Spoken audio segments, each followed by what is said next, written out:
오늘 말씀의 제목이 말씀을 무겁게 여기라입니다.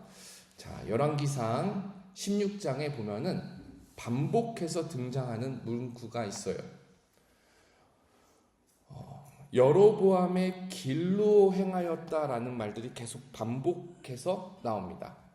여로보암은 여러분 이제 잘 아시죠? 북이스라엘이 남유다에서 갈라져 나올 때 첫 번째 왕이 된 사람이 여로보암입니다. 근데 여로보암이 가장 잘못한 것이 무엇이냐?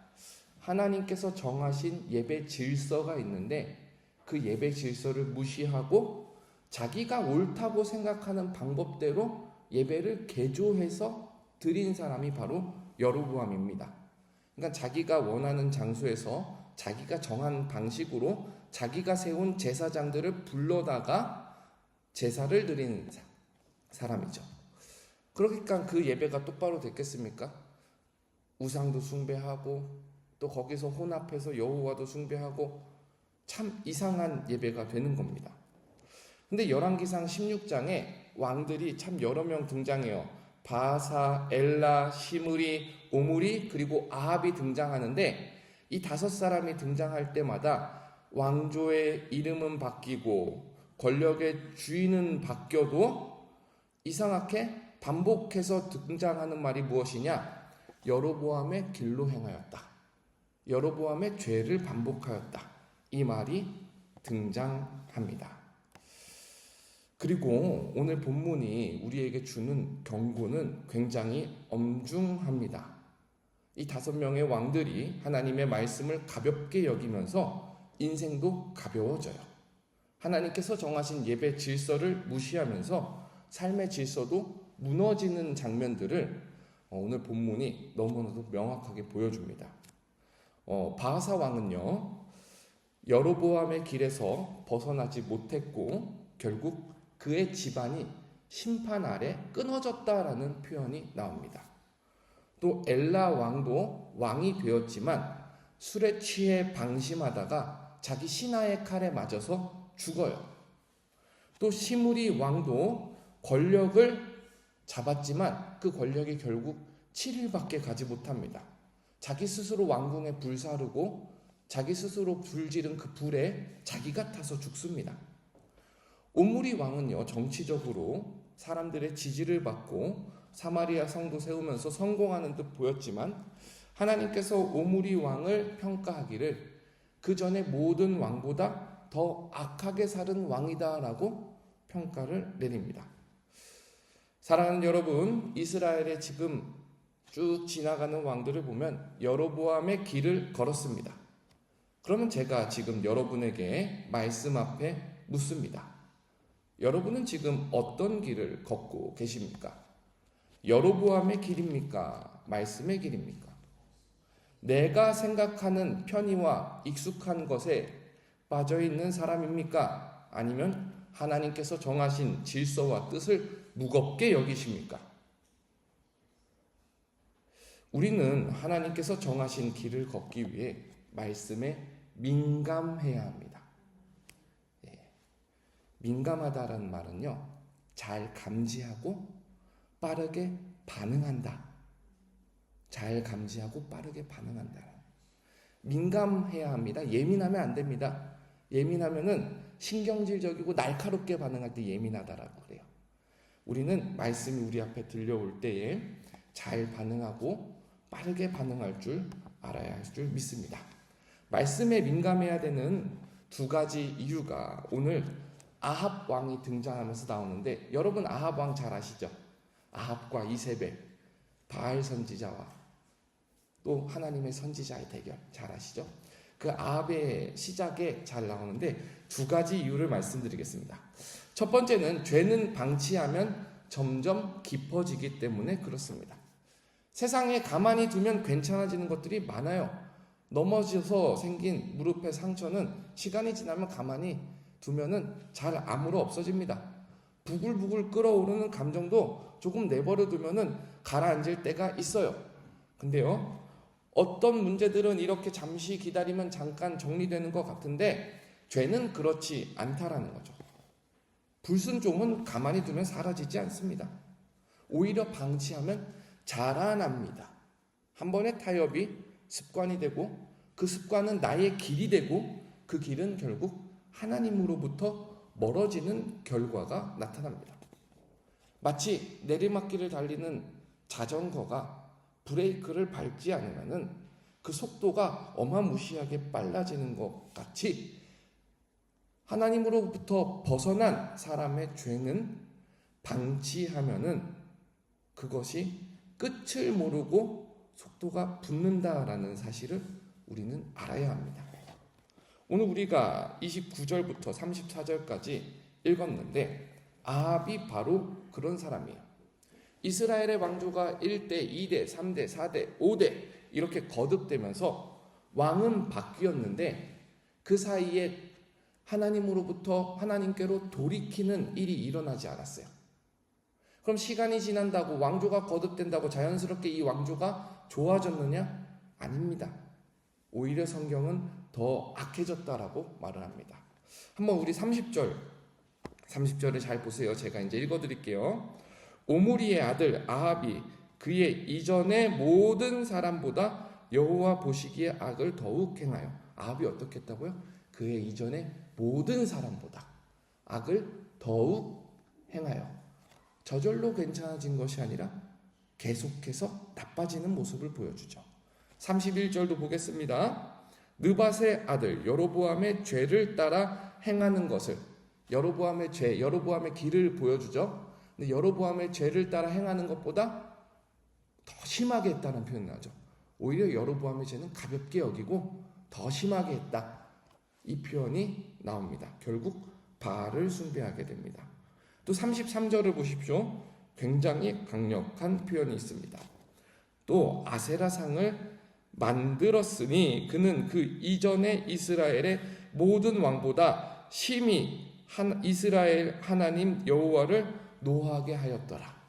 결국 결과적으로 아합은 죄를 방치하다 보니까 이스라엘의 하나님을 노하게 하는데 이전에 그 어떤 사람들보다 더 심각하게 하나님을 화나게 했다라는 표현이 나옵니다. 사랑하는 여러분, 죄와 불순종은 시간이 지나면 괜찮아지겠지 하면서 둘 문제가 아닙니다. 바로 그 자리에서 회개해야 할 문제입니다. 히브리서는 이렇게 말해요.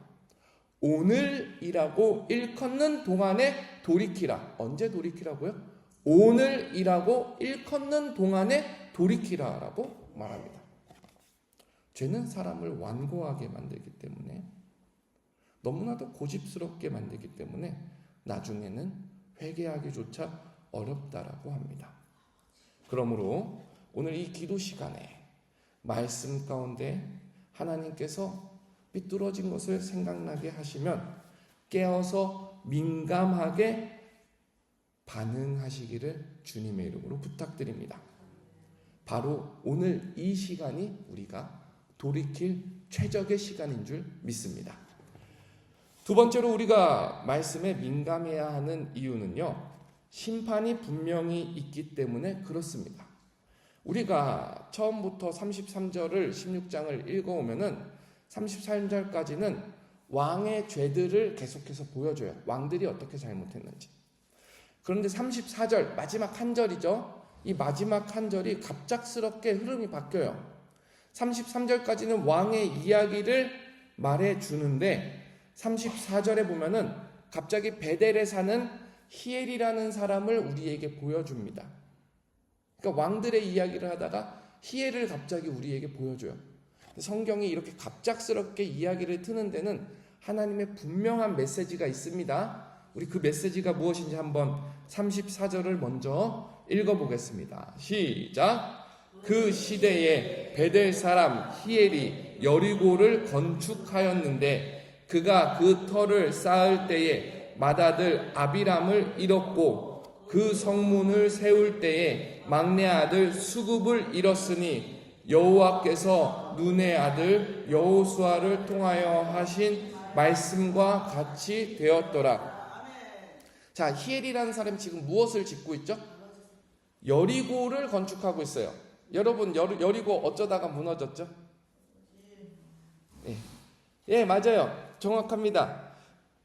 이스라엘 백성이 한 바퀴 돌고 한 바퀴 돌고 한 바퀴 돌고 마지막에는 7바퀴 돌고 와 하니까 무너졌어요.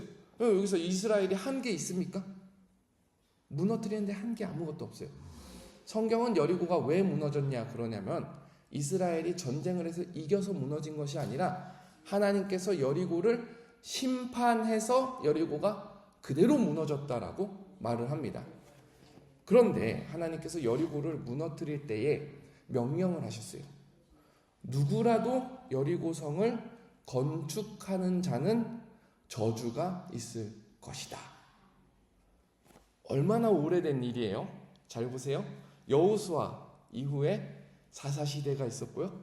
사사시대 이후에 사울 왕도, 다윗 왕도, 솔로몬 왕도 있었고요. 그리고 나라가 갈라진 다음에 벌써 왕이 5번째 왕이 되었습니다. 시간적으로 굉장히 오랜 시간이 지났습니다. 히멜이라는 사람이 이 여리고를 다시 건축하는 자는 저주를 받으리라, 그 아들이 땅에서 끊어지리라 하는 말씀을 기억했는지 못했는지 성경이 알려주진 않아요. 알고도 가볍게 여겼는지 아니면은 알고도 무시했는지 그거 알려주지 않아요. 근데 무엇이죠? 결과는 똑같다라는 것을 보여줍니다. 이 34절 보세요. 히멜이 여리고성을 건축하는데 그의 성터를 쌓을 때 누가 죽어요? 맏아들이 죽어요. 그러면 그 가운데서 이게 무슨 일인가 하고 하나님께 돌이킬 생각을 하지 않고 고집스러워지고 완고해져서 또 한다는 거죠. 또 성문을 세울 때 막내 아들이 죽어요. 이게 우리에게 증거하는 분명한 메시지가 있습니다. 하나님의 말씀은 결코 사라지지 않는다라는 거죠. 사람은 잊어도 말씀은 살아있어. 시대가 바뀌어도 말씀은 살아있어. 우리의 생명을 살리기도 하고 또 우리의 영혼을 말씀 가운데 심판하기도 한다라는 사실을 우리가 알아야 합니다. 우리 중 누군가는 히엘처럼 생각할 수 있습니다. 그거 오래전에 된 말씀이야. 그 말씀이 요즘에도 유효하겠어? 시대가 바뀌었는데 그렇게 진지하게 받아들일 필요 있어? 아닙니다. 오늘 성경 본문은 우리에게 끊임없이 말하는 것이 하나님의 말씀은 결코 가볍지 않다라는 사실이에요. 예배를 드리면서도 말씀을 가볍게 여길 수도 있습니다. 설교를 들으면서도 나에게 적용하지 않고 남에게만 비판할 수 있습니다. 그러나 그것은 하나님 앞에 자유가 아니라 방임인 줄 알아야 합니다. 말씀은 결코 가볍지 않고 말씀을 무시하면 결국 우리는 그 말씀 앞에 서게 됩니다. 회개를 미루면 결국은 우리는 심판을 면할 수 없습니다. 은혜의 초청을 무시하면 결국 우리는 공의의 선언을 받게 됩니다. 그러면 이 새벽에 우리가 붙잡아야 될 것이 무엇입니까? 출근해야 되고 하루를 시작해야 되는 여러분을 앞에 두고 제가 아침부터 심판으로 여러분을 위협하고자 하는 것이 아닙니다. 은혜를 붙잡으라라는 사실입니다. 여러분 한번 뒤집어서 생각해 보세요. 하나님의 말씀은 반드시 이루어진다. 누구도 하나님의 심판을 피할 수 없다. 이거 두려운 진리인데 은혜롭게 뒤집어 보자라는 말씀이에요. 은혜롭게 뒤집으면 무엇이죠? 이 진리를 똑바로 다시 보면 무엇이죠? 하나님의 심판이 말씀이 반드시 이루어진다면 하나님의 은혜의 말씀도 반드시 이루어진다라는 사실입니다. 회개의 말씀에 응답하는 자는 결코 버림을 받지 않고 은혜의 초청에 나오는 사람은 결코 쫓겨나지 않습니다. 말씀을 무겁게 여기면서 그 말씀 안에 거하는 사람은 누구든지 하나님의 은혜와 축복을 맛보게 됩니다. 사랑하는 여러분, 오늘 이 말씀 앞에서 자녀의 권리로 나오십시오. 두려워 절망하지 마시고 말씀 앞에 도망하지 마시고 다만 말씀 앞에 겸손과 온유로 민감하게 반응하며 주님께 돌아오십시오. 오늘 이 새벽에 하나님께서 말씀 가운데 기도할 때에 여러분에게 깊은 영감과 돌이킴의 역사를 허락하실 줄 믿습니다. 우리 함께 기도하겠습니다.